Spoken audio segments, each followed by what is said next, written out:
Snow had a way of swallowing sound on the high plains, turning the world into a pale, trembling breath. That morning, the wind skimmed the ridges like a ghost feeling its way home, and Cole Maddox rode through it with the steady patience of a man who had long accepted loneliness as his only consistent companion. Frost stitched itself into his coat, his hat brim, his lashes. He didn't brush it off. He'd grown used to carrying weight that didn't belong to him, used to wearing the cold the way other men wore pride. Yet even in that hush he felt a strange pull in the air, a subtle wrongness that made his pulse lift, and then lift again. He spotted the shapes halfway down the ravine, 2 lumps in the snow where no animal had curled, no rock should have broken the smooth white crust. For a moment he wondered if grief was playing a trick on him. Some days he still saw the outlines of people he'd failed, people he thought he'd forgotten until the silence forced memory back into his bones. Curiosity stirred, thin and sharp, urging his horse forward despite the bitter wind dragging at them. And as he slid down from the saddle, the world seemed to tighten around him, waiting to see what he would do next. The nearer he came, the more the shapes resolved into limbs, small ones, dark braids crusted with ice and faces half buried like abandoned dolls. 2 young women lay there, frozen almost to stone. Their clothes were torn by the storm, soaked through. One woman was slightly older, her cheek pressed against the other's shoulder as if shielding her to the last breath. An ache hit Cole, sudden and bruising. He had known cold like this once, the kind that steals a person inch by inch. He knelt beside them, shaking fingers brushing frost from their lips to check for movement. A faint tremor answered him, barely there but real. He let out a trembling sigh that surprised even him. They were alive, though the world had tried its best to deny it. He gathered the older one first into his arms. Nara, he would learn later, and then shifted to the younger, Tally, who weighed next to nothing. They were Apache. He could see it in their features, in the faint patterns on their torn clothing. The knowledge tightened something old inside him. The town would accuse him of something. They always did. Still he couldn't leave them. He couldn't ignore their fading warmth any more than he could ignore the echo of his own past shame. He lifted both women as gently as if they were made of trapped sunlight and trudged toward his horse, breath breaking the air like fragile glass. Behind him, the storm whispered against the rocks as if warning him that rescue always came with a price. Halfway to his cabin, a small voice stirred near his chest. The younger woman tried to speak but only managed a rasp. Cole murmured, "Easy now," though he had no idea what comfort sounded like anymore. The weight of her trust felt heavier than the cold itself. He wondered if they'd understand why his hands shook, whether from fear or memory he wasn't sure. Curiosity pressed in again, forcing him to wonder who they were running from, why the storm had stolen them so far from safety. And as he reached his cabin door, he sensed that the answer would not let his life remain untouched. Inside, heat bloomed the moment he stoked the fire, orange light spilling over rough-hewn walls, the smell of pine sap rising as logs caught. He set the sisters near the hearth, wrapping them in every blanket he could find. Their skin felt like winter's last defiant breath. He brewed broth with shaking hands, burning his thumb on the kettle twice, but neither sister made a sound. They were wary even in their weakness, Nara watching him through narrowed eyes, Tally trembling but never letting go of her sister's sleeve. Cole tried to speak but words felt clumsy. He hadn't entertained guests in years. He hadn't cared for anyone since the town had decided he wasn't worth trusting, not after that misunderstanding with the sheriff's niece, the girl he'd only tried to help, the one who'd cried wolf and left him stained with suspicion. That memory gnawed at him like a stubborn thorn. He feared it now more than ever. What would people say if they saw him sheltering 2 Apache women, especially 2 young ones? Yet he continued tending them, rubbing warmth into their hands, offering broth that steamed between them. Small acts, humble acts, the kind he once made without fear. And just as he settled them into comfort, a sudden thud slapped against the cabin wall. Nara jolted upright, grabbing his arm with surprising strength. Her fingers were stiff with cold, yet her grip carried stories he could only guess at. "It's just the wind," he whispered, though his heart quickened in its old familiar way, that whisper of danger shaping itself in his mind. But Nara didn't look convinced.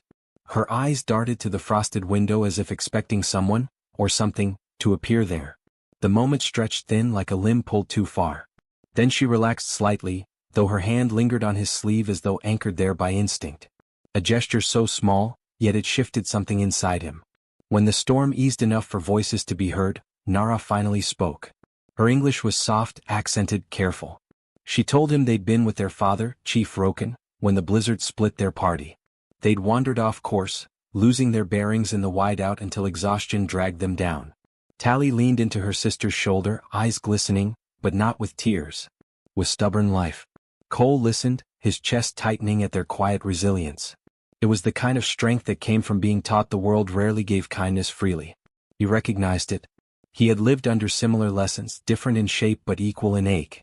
As the fire crackled between them, something like trust flickered. Their gazes softened. Even the air felt warmer for a moment. And yet a whisper inside him wondered whether any warmth could survive the cold outside if the wrong pair of eyes saw this fragile piece. The younger sister broke the silence next. "Why do you live alone?" she asked, voice still fragile. Cole froze slightly. He wasn't used to questions. Or being seen. He cleared his throat and stared into the fire, letting its shapes dance like half-formed memories. Then the truth came out, not the full truth but enough. He admitted the town no longer welcomed him. That he was blamed for things he didn't do. That a man could be made an outcast without ever raising his voice. Tally listened with her head tilted, sympathy shimmering in her tired eyes. Nara watched even more intently, reading the spaces between his words. Snow hammered the windows again as if urging the world to stay cold, stay suspicious. Nara's voice softened. "Someone may be searching for us," she murmured. "Our father will not rest." Her tone held both comfort and warning. Cole nodded. The idea of having visitors, especially armed ones, didn't sit easily with him. Yet the sister's presence filled his cabin with something he hadn't felt in years. Something that steadied him. The fire dimmed. Night crept in with slow, icy hands. Cole didn't sleep. He fed the flames each time they threatened to die, turning the cabin into a sanctuary of warmth while the world outside howled for blood. The sisters slept in fitful breaths, one waking then the other, each time soothed by his quiet reassurance. He found himself brushing hair from their eyes, adjusting blankets, placing warm stones near their feet, gestures so gentle they startled him.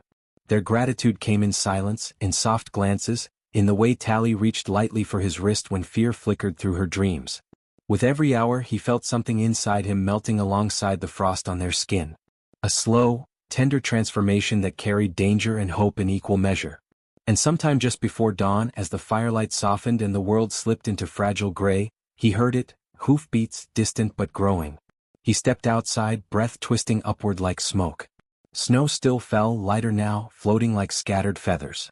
From the east ridge, a figure emerged, massive, fur-lined, riding a horse built for endurance. Chief Roken approached with the silence of someone used to command. His braids were threaded with frost, his eyes dark with fear. He was unwilling to speak aloud. Cole felt tension settle heavy across his shoulders. He knew how this might look, two vulnerable daughters, an outsider's cabin, the messy shadow of prejudice ready to twist everything. He'd seen this story go wrong before. Yet when Roken entered the cabin and saw his daughters stirring, life returning to their cheeks, something broke inside the man. He released a sound halfway between a prayer and a sob. Pride straightened him a moment later, but his relief was palpable, raw. He inspected their hands, their faces, their breathing, then turned toward Cole. For a heartbeat, silence burned between them. Then the chief reached beneath his heavy buffalo cloak. Cole tensed, every muscle preparing for the worst. But instead of a weapon, Roken withdrew an obsidian talisman bound in sinew and etched with ancient symbols. He placed it in Cole's hands without hesitation. Its surface was warm, impossibly warm, as if holding a pulse. "A man who saves life," Roken said quietly, "joins it." Cole stared stunned. He didn't know what to say. The talisman seemed to weigh more than stone. It felt like being seen, recognized, honored in a way no one had ever offered him. Nara and Tally stood behind their father, eyes soft with something deeper than gratitude. Something intentional. The chief's next words shifted the ground beneath Cole's feet. "My daughters have chosen," he said. "They believe their path now binds with yours. If you accept, the winter that nearly stole them becomes the winter that gave them home." Cole's breath stuttered. He had never imagined belonging in such a way, not with one person, let alone two souls who looked at him with trust and quiet hope. His heart warred with disbelief, with fear of being unworthy. Yet when Nara stepped forward and laid her hand over his, and Tally mirrored her with gentle courage, the world felt suddenly, impossibly right. Outside the storm broke.